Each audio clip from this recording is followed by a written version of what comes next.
Salutations à toutes et à tous, j'espère que vous allez bien. Bienvenue dans cette nouvelle Vendredi Histoire où on va lire Le Réveil Matin de Céline Claire, illustré par Gwenaëlle Doumont et édité par les éditions Frimousse. Merci à eux de nous permettre de lire leurs histoires. Et c'est édité dans la collection Sa Majesté du Soir. Alors à votre avis, qu'est-ce qui va bien pouvoir se passer avec ce Réveil Matin? Il n'y a qu'une seule façon de le savoir, c'est d'écouter l'histoire. Au numéro 8 de la rue des Marguerites, les habitants ont de drôles d'habitudes. Il faut dire qu'au rez-de-chaussée, Madame la concierge n'a pas de réveil. Au premier, le facteur n'aime guère les sonneries qui mettent de mauvaise humeur. Au deuxième, il n'y a que des souris. Ça règle le problème. Au troisième, c'est une famille chez qui rien ne sonne, puisque rien ne fonctionne. Au quatrième, des amoureux aiment s'ensommeiller encore un peu.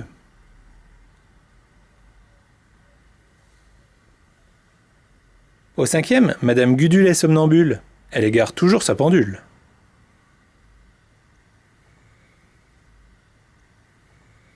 Au sixième, il y a Paul qui ne doit pas manquer l'école. Il est bien le seul habitant à avoir un réveil qui fonctionne normalement. Mais alors, comment font les grands du numéro 8 de la rue des Marguerites pour sortir du sommeil au plus vite, s'habiller, déjeuner et aller travailler ?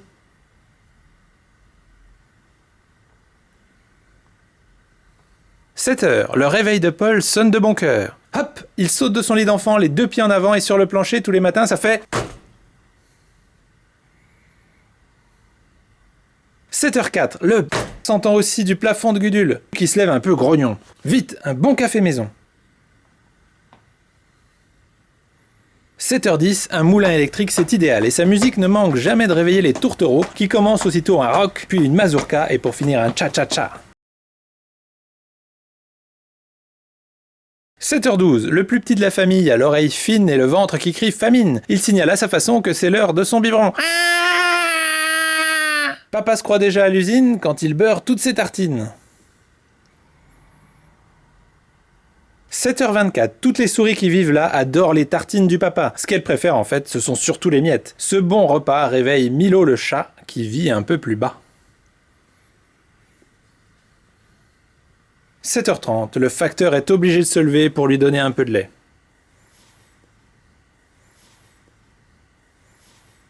Et enfin, quand la sonnette du facteur retentit, dring, dring, dring, dring, Madame la concierge s'écrie « il est 8h, bientôt midi. Je dois arroser les fleurs, secouer les tapis, penser aux livraisons, manu militari. » Voilà comment à 8h, tous les habitants seront à l'heure pour prendre leur bus ou leur train. Est-ce le mot de la fin ? Hélas, non, car un matin, il se passa quelque chose d'incroyable, d'impensable, d'abominable. Le réveil de Paul eut une idée folle. Il ne sonna pas. Au numéro 8 de la rue des Marguerites, pauvres habitants ce matin, fatal sera leur destin. Mais ce que voit passer Milo le chat le fait devenir fou furieux. La suite ne se raconte pas, c'est trop affreux, n'en doutons pas. Madame la concierge s'écrie « il est 8h, bientôt midi, je dois balayer les fleurs, arroser le tapis !» La concierge commence par se débarrasser du chat qui n'a rien à faire là. Il proteste avec tant d'ardeur que son cri réveille le facteur. « Voilà ton petit déjeuner !» dit le facteur en remplissant l'écuelle de lait.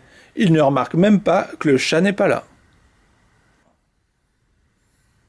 Ce qu'il voit arriver ce matin-là, ce sont les souris. Pas de pain frais pour elles aujourd'hui, mais les miettes de la veille trempées dans du lait font de ce jour un jour de fête. Quand le chat n'est pas là, les souris mangent. Au cri de joie des souris, c'est la même chose pour bébé, car quand il a faim, il a faim.